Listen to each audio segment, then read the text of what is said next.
Hello दोस्तों, अगर आप हमारे यूट्यूब चैनल पर नए हैं तो कृपया चैनल को लाइक और सब्सक्राइब जरूर कर दें। डिक्टेशन स्टार्ट होगी 5 सेकंड बाद। Yes start. महोदय, सूर्य से प्राप्त होने वाले ऊर्जा विज्ञान का विषय है, परंतु आज ऊर्जा संसाधनों का जो संकट हमारे सामने उपस्थित है उसको हुए हमारी आशाएं सूर्य उससे मिलने वाली ऊर्जा पर टिकी है। यूं यह विषय सामान्य हित का है और उसमें हमारी समान अभिरुचि भी दिख पड़ती है। अतः इस पाठ में सौर ऊर्जा की संकल्पना और उसकी उपयोगिता पर स्फुट विचार अर्थ तकनीकी भाषा में यहाँ प्रस्तुत है।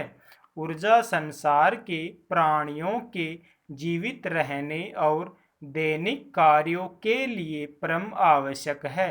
पेड़ पौधे सूर्य से ऊर्जा ग्रहण करते हैं।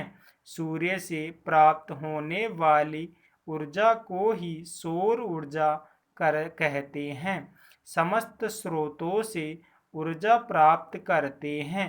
ऊर्जा के बिना न तो जीवन संभव है और न ही कोई कार्य हो सकता है। इसलिए मानव प्राचीन युग से लेकर आज तक ऊर्जा प्राप्ति के लिए अनेक स्रोतों और प्रक्रियाओं को खोजता रहा है। ऊर्जा जिन साधनों से प्राप्त होती है उन्हें हम ऊर्जा प्राप्ति के पारंपरिक स्रोत कहते हैं। स्रोत है लकड़ी, कोयला, पेट्रोल, मिट्टी का तेल आदि। इनसे हम ऊर्जा प्राप्त करते हैं। वायु और जल को भी ऊर्जा के स्रोतों के रूप में प्रयोग किया जाता रहा है। आधुनिक युग में विज्ञान ने ऊर्जा के और नए स्रोत निकालने हैं। इन्हें आजकल गैर पारंपरिक स्रोत कहा जाता है। आज ऊर्जा के अनेक रूप हमें ज्ञात है। ईंधन वाली ऊर्जा, पवन ऊर्जा, जल ऊर्जा, जीवाश्म ऊर्जा या जमीन के नीचे पथराए ईंधन वाली ऊर्जा, गैस ऊर्जा, परमाणु ऊर्जा, तापीय ऊर्जा, भूतापीय ऊर्जा, ज्वार ऊर्जा आदि। पारंपरिक स्रोतों से निकलने वाली ऊर्जा की कमी के कारण गैर पारंपरिक स्रोतों की खोज का काम आज बड़ी तेजी से किया जा रहा है। भारत दुनिया का पहला देश है जिसने सन 1950 से ही सौर ऊर्जा का प्रयोग आरंभ किया। सन 1973 में जब पेट्रोल, मिट्टी के तेल आदि पदार्थों का संकट अनेक देशों ने अनुभव किया, तब वैज्ञानिकों ने व्यावहारिक स्तर पर सूर्य को ऊर्जा के प्रमुख स्रोत में स्वीकार किया। भारत सरकार के गैर पारंपरिक ऊर्जा स्रोत विभाग ने एक परमाणु कार्यालय बनाया है। वह राज्यों के ऊर्जा विभागों की सहायता से इन कार्यक्रमों और साधनों को अधिक से अधिक लोकप्रिय बनाने का प्रयास कर रहा है। ऊर्जा कार्यक्रमों के अंतर्गत गैर पारंपरिक ऊर्जा स्रोतों के निर्माण और उनके रखरखाव और प्रचार आदि पर बल दिया जाता है। इनके अनुसंधान तथा विकास के लिए उच्चतम तकनीकी ज्ञान तथा प्रशिक्षण को बढ़ावा दिया जाता है। सौर ऊर्जा हमारे अनेक कार्यों में उपयोगी सिद्ध हो सकती है। सौर ऊर्जा से बिजली भी पैदा की जाती है जिससे घरों में और सड़कों पर प्रकाश होता है। सौर ऊर्जा से solar cooler, solar heater, solar dryer, solar refrigerator इत्यादि का विकास राष्ट्रीय भौतिकी प्रयोगशालाओं में हो रहा है। सोलर कूलर संदूक के आकार का होता है जो धूप वाले दिनों में 2 घंटे में माल, चावल आदि पका सकता है। महोदय, मांस, मछली आदि को भी इससे पकाया जा सकता है। सोलर हीटर सार्वजनिक स्थानों जैसे अस्पताल, होटल, कारखाने आदि में पानी गर्म करने के लिए काम में लाए जाते हैं।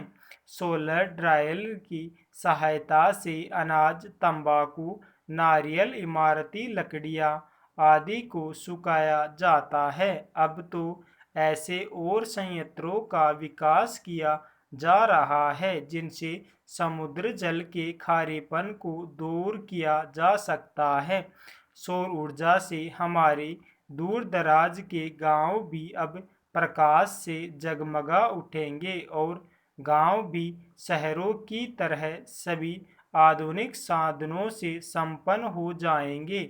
हम भारतवासी सौभाग्यशाली है कि हमारे देश में सौर ऊर्जा 12 महीने सुलभ है। हमें चाहिए कि हम सौर ऊर्जा का भरपूर लाभ उठाएं। इससे न केवल पारंपरिक ऊर्जा की बचत होगी, पेट्रोल, डीजल, मिट्टी का तेल आदि के लिए विदेशों का मुंह नहीं ताकना पड़ेगा, बल्कि विदेशी मुद्रा में भी ज़्यादा बचत हो सकेगी।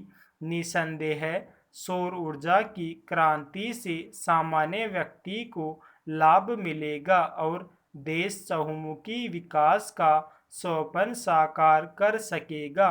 चुनाव के पहले की स्थिति से देश गुजर रहा है। देश का लाखों करोड़ों का खर्च चुनाव पर होता है, चुनाव प्रक्रिया पर होता है। अतिरिक्त इसके चुनाव प्रत्याशी भी लाखों करोड़ों का खर्च करते हैं। जन जन तक पहुंचने के लिए, जननेता बनने के लिए अशिक्षित जनता भीड़ देखती है, दिखावा देखती है, प्रदर्शन देखती है, फिर कुछ छोटे मोटे लालच भी काम करते हैं और जनता गुमराह हो जाती है। ऐसी स्थिति में चुने गए प्रत्याशियों से भला क्या देश का हित हो सकता है। शिक्षित बुद्धिजीवी व्यक्ति चुनाव प्रक्रिया से, चुनाव परिणामों से हताश होकर प्रक्रिया से ही अपने को दूर रखने का उपक्रम करते हैं या करने को मजबूर हो जाते हैं। लंबी खड़ी कतारों में अपना समय नहीं लगाना चाहते। पैरा लोकसभा, विधानसभा, पंचायत सभी चुनाव यदि एक ही समय कराए जाए तो बहुत संभव है। लोगों में रुचि बने, समय का व्यय रुके, आर्थिक खर्च भार जो देश को बार बार करना पड़ता है वह बच सकता है। क्या ऐसा कुछ सोचा नहीं जा सकता। प्रत्याशी बनने के लिए भी कुछ मापदंड निर्धारित होने चाहिए। उनको शिक्षित होना चाहिए और चुने जाने के बाद उनके लिए एक आचार संहिता होनी चाहिए। उनके खर्च एवं संपदा पर एक प्रतिबंध होना चाहिए। एक गवेषणात्मक दृष्टि होनी चाहिए। समाज का हित चाहने वाले ऐसे चुनिंदा लोगों का जीवन महात्मा गांधी की तरह सरल, स्वच्छ एवं सादगी वाला होना चाहिए। यदि ऐसा होने लगे तो व्यापारिक भावना से आने वाले प्रत्याशी स्वयं हट जाएंगे। अच्छे चुनिंदा व्यक्ति ही देश को सही दिशा दे सकते हैं, देश का हित कर सकते हैं। बहुजन संप्रेषण के माध्यम के अभिनव विकास तथा राष्ट्रीय चेतना का अंतर्राष्ट्रीय जीवन से संबंध बढ़ा है, जिसके कारण मनुष्य की सामाजिक और आर्थिक समस्याएं भी जटिल होती गई है। वैज्ञानिक और तकनीकी विकास भी निरंतर ऊर्ध्वमुख हो रहा है। पैरा हमारी प्रथम पंचवर्षीय योजना की आधी अवधि समाप्त हो चुकी है। कुछ मामलों में प्रगति इतनी अच्छी नहीं हुई जितनी हम आशा करते थे, परंतु कुछ अन्य मामलों में महत्वपूर्ण प्रगति हुई है।